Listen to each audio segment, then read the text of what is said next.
Hey there, crew, it's Mark. We've got some new pens and some new ink and some stationery that I just got in, and I'm excited to share it with you today because these are, for the most part, a bunch of new brands and some new colors that I haven't tried before. So we've got pens and inks and stationery. So let's go and have some fun and just check out some cool new finds that I had to have as a part of my collection.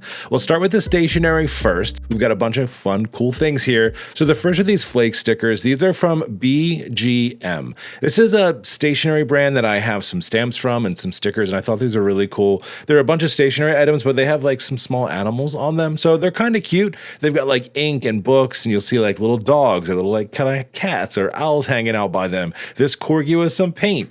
Just an overall really fun thing that I think that I'll be able to add quickly into my bullet journal spreads. Now this next one I absolutely love. So I've had these before. These are these really cool, they're called like Pochito push button stamps. They're all kind of housed together. Here you press on the image and it presses it down. Well, Hobonichi did a collab with them and they have a Tamagotchi version. Any 80s and 90s kid love their Tamagotchi. I loved my Tamagotchi, and there's little Tamagotchi figures, including the Tamagotchi poop from the little Tamagotchi animal. Well, you didn't take care of it. And so I just knew that I had to get this into my collection. These are so easy to use. You just lay them down wherever you want, and you press on the stamp, and it puts a nice little image down. You don't have to press too hard, and it's self-inked, so you don't need an ink pad. You don't need to clean it. It's all just here and absolutely perfect. Now, this other item that I have here is pretty awesome.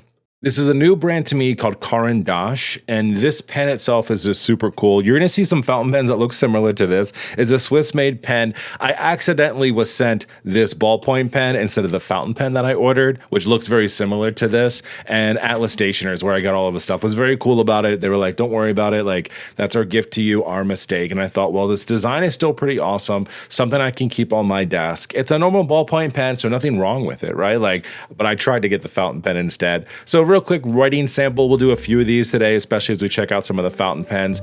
Now, before we get into the pens, we got to talk about the inks because we did get some really cool inks. And I don't know, I was in this like gold shimmer phase for whatever reason when I got a lot of these inks. I don't honestly realize that I had gotten so many until I got them. And I was like, wow, a lot of these have gold shimmer inside of them. So the first we're going to take a look here is from Jacques Herbin. I have a bunch of these inks. This is Opal Nocturne. This color itself is really amazing. We'll do swatches of these so you can check it all out. But what I love is the bottle design on this. It has this wax stamp that's in there. It's pretty neat. So the ink itself is turquoise, but it has a bit of a gold shimmer into it. So if you're writing with it with like a medium-sized pen, you'll see a lot more of it. But honestly, sometimes I'm going to fill my pen without shaking up the bottle with this color anyway, and then it's just going to look really cool. I'm excited for it. This next one, I'm a longtime fan of Wearingeul. I love the inks. This one is called I Am a Cat, which is a very interesting name. This is going to be a gray ink, and this has just some really nice gold shimmer to it as well. Just big fan. I love the way that this one looks. And like I said, even without using a larger size pen where you can see the shimmer, the color itself is awesome. Now, this next one is called The Death of Ivan Ilch. And this is actually an old novella from the 1800s written by Leo Tolstoy. And I just think that this color is amazing. It is dynamic because it has some red shimmer to it, along with this blue-gray ink. I don't know, all of this together is just fantastic, and really excited to have this as a part of my collection, and definitely got to try it very soon. Definitely can't wait to get this inside of one of my pens to check out. Now, this next one is called Chicago River Green. Now, this is an exclusive from Atlas. Everything Atlas, if you didn't know, they're in Chicago. So this was from the 2025 Chicago Pen Show. So I had to grab it because this green color is just next level. I love the shading on it. When it came to fountain pens this time around, I wanted to get some new to me brands. So we'll see a lot of different things. And I'm also going to show these to you starting from the lowest price all the way up. So Caran d'Ache is the first one that we're going to see. This is the yellow-green color. So similar to the ballpoint pen we saw that was sent to me by mistake. This is the pen that I actually wanted. So they did send it to me specially. I'm just a big fan of this. I think the design is overall just awesome. I love these sharp edges and exactly how it looks. This pen retails, at least I got it for $65. So just kind of not super expensive, but that is the lowest point from where we're going to go with these pens today. This is a medium nib. You can see it right here on the nib itself. It says M there, so you know exactly what it is. Now, this one didn't come with a converter, though it can take one. It does come with a cartridge, though, so you can easily pop that onto your nib and use it. I was really excited when I realized that you can refill cartridges with ink versus having to like dispose of it and get a new one, because most cartridges are going to come in some pretty basic colors, and I don't like basic colors, as we saw with some of the colors that we got today. But a lot of people do prefer cartridges over converters, just they think it's a lot cleaner.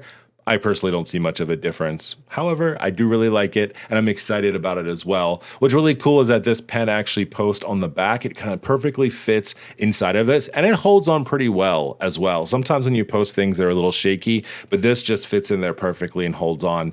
And I just think it still keeps the integrity of the design of this pen as well, which is super neat. We'll do a real quick writing sample of this, and I'm just going to use some of the different inks that we got before to use these so we can see what they look like. I'm not going to fully fill this, so I'm just dipping these fountain pens in here, so we might not get as much of that shimmer on these. But this one's really nice. As a medium-sized pen, I think that it's doing a really good job of not being overly thick. I think sometimes you'll get a medium-sized pen and you're just like, wow, like this puts down a lot of ink. I think even inside of my Archer and Olive bullet journal, this is gonna still hold on pretty well. It's not dropping down a ton of ink. It writes really nice and smooth. Now from here, we're gonna get its big brother. So another Caran d'Ache here. I got this in black code, which I thought was really nice. I loved how like dark and sleek and stealth this pen looks. This one is a little bit more expensive at $82. I'll be honest, I'm not really sure what is the difference between the two. It came in a nicer case, and the pen itself looks very similar. Now, this one didn't post as well. It was actually kind of loose back on this backhand part, which I was a little upset about, but I think it'll be okay.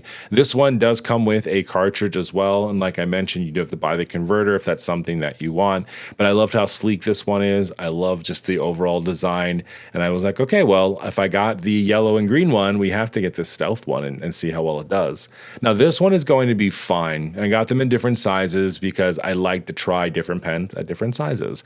Since the other was a medium, I just went with the fine on this one because what I'm starting to realize is I think I have to start using more extra fine and fine pens inside of my bullet journals.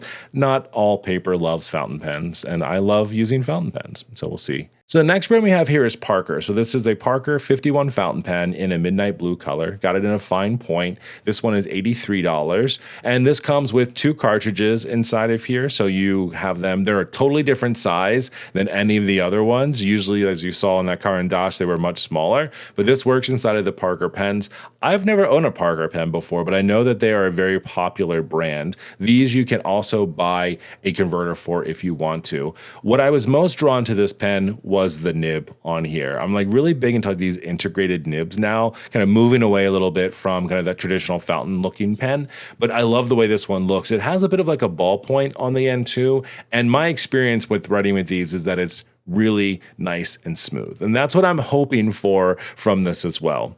Now, this pen, I did get in a fine. However, as I was writing with it, I personally felt like it was writing a little bit thicker than I expected, especially as a fine point, because that Caran d'Ache that we just wrote with is a fine as well. And this is why I think it's important to try out different pens and see how they write, because if you were looking for more of a fine point pen, Caran d'Ache holds that, whereas this Parker 51 in this style felt a little bit larger, but still excited to use it. Now, next up in the price range is going to be this Cochran pen. This is an 1898 fountain pen. This is another Atlas exclusive. This resin is called Cam the Man. This pen cost $100. Unfortunately, and I went to go back to check on this pen, it's not on their website anymore. So I don't know if I got like one of the last ones, since this was a doorbuster, which essentially means they're trying to get rid of a bunch of stuff. I think overall, just the swirls on this pen, these colors in here, right up my alley. I love all the kind of accessories around here, the band around the top, the hold here. The nib is pretty normal, right? Nothing special about that. And if you want to post the pen, you can as well. Just love the way this one looks. That's what really drew it to me. You know, I have other Cochran pens. I like writing with them. This one I got an extra fine because it's been a minute since I bought an extra fine, and it definitely felt, and it looks like an extra fine. It was a little bit more scratchy on the page, but that tends to happen with extra fine pens. Kind of you get what you know that you're buying, right? But it still writes really nice. And I love the way this pen felt in my hand as well. It wasn't super thin. It held on nice. You know, something I'm realizing is that fountain pens in the grip, they really do make a big deal. If it's going to be a little bit bigger, for me, I personally find it easier to hold than something super thin. All right, this next pen, another new to me brand. This is Schaefer, and this is the Schaefer Legacy. I got it in black, and I got it in a medium nib. Price on this one, $212. And when I opened this case, I was like, oh, like there's a lot here. As you tend to go up, a lot of the cases get a little bit nicer, and this Schaefer one did not disappoint. It came with a small little pen holder, which was nice. Underneath there, you'll see 2 different cartridges that you get, as well as some paperwork, and you also get this cloth, and that way you can clean off the pen, just because, you know, your pens do get fingerprints on them. You don't really realize that until you get kind of a high, glossy, sheeny one like this. All of the pieces about this were so neat. I love the silver accents that were on here. More than anything, I absolutely loved this nib. I thought it looked so damn cool. That's, again, what drew it to me. Anything that looks amazing, has that really cool, like, luxury feel, I'm a big fan of it. It's a steel nib, and you can post it if you want to. It is a little bit heavier than I felt like it was going to be, if I'm being honest. It's not super heavy, but it definitely has a good weight to it in your hand. Like, it doesn't feel like plastic, because it's not. This also comes with a converter already inside of it, which is really nice. I honestly feel like they should just include them with all pens. Maybe if it's like really inexpensive, maybe you don't want to include it, but I really felt like this one should. Now, what I loved about writing with this Schaefer pen is how fun it is. You know, like, this is one that definitely I think would work really well with some shimmer ink in here, or a really high shading ink, because as you're writing with it, you can almost kind of see the ink coming out of the nib, and it leaves these really nice kind of thicker areas, and then it kind of saturates it a little bit more. So I'm definitely going to make sure that when I fill up this pen, I put a shading ink in there, because I think it's going to really show it off the most. Now, this next one is another one from Parker. This is Parker 51. This one's in deluxe black. Reason I got this one is this one has a gold nib, and because of that, and the overall details on here, this is of the higher end. $238 is what I paid for this pen, and I'm just going to tell you right now, I'm in love. I love the style of these Parker 51 pens and how that nib is integrated. And writing with gold nibs, for the most part, tends to be a bit smoother. Now, what's interesting about this pen, though, is that when I started to write with it, it didn't feel as smooth as the other Parker 51 that we got. And I think this kind of just shows you that just because it's more expensive doesn't necessarily mean that it's going to write any better. But what I can say is that this nib, there's also a fine nib similar to the Parker 51 we had earlier, felt more fine. And maybe that's why. Maybe just something about the nib or however it was tuned and whatnot just kind of felt different. But definitely when I'm comparing the Parker 51 Deluxe to the other Parker 51 we got in that blue, they just look and feel like different pens, which I always find to be so interesting whenever you're working with fountain pens. And again, same brand, same nib size, but this one just wrote a little bit differently. And overall, I mean, I still think it's beautiful. I still think it's nice. Everyone tells me, Mark, you need to get gold nibs. You'll like them so much more. So once I start writing with it more, we'll see how much I like it. Well, that's everything that we got today, friends. Hopefully this is super helpful. Maybe you saw something that you liked. Now, something I'll share with you is that I am an affiliate with Atlas Stationers. However, the program is going to be ending at the end of the year. They'll be coming out with something new. I'll definitely share with you any new affiliate codes or things like that. But if you see anything that you like, you have until the end of December to purchase with my code. And for most things, that'll get you 10% off whatever you're purchasing. So whether it's stickers, whether it's pens, whether it's inks, there are some exclusions that happen, but you'll see when you put in the discount code, it'll tell you whether or not you get that discount. I appreciate you hanging out with me today, checking out some of my new finds. I can't wait to load up some of these pens with some of these new inks. Just this collection was so awesome. I'm excited to share more with you. Definitely let me know in the comment section down below if any of these things rung out to you, if you liked anything, or if you'd like to see other pens and ink from me. I'll talk to you next time, friends. See ya.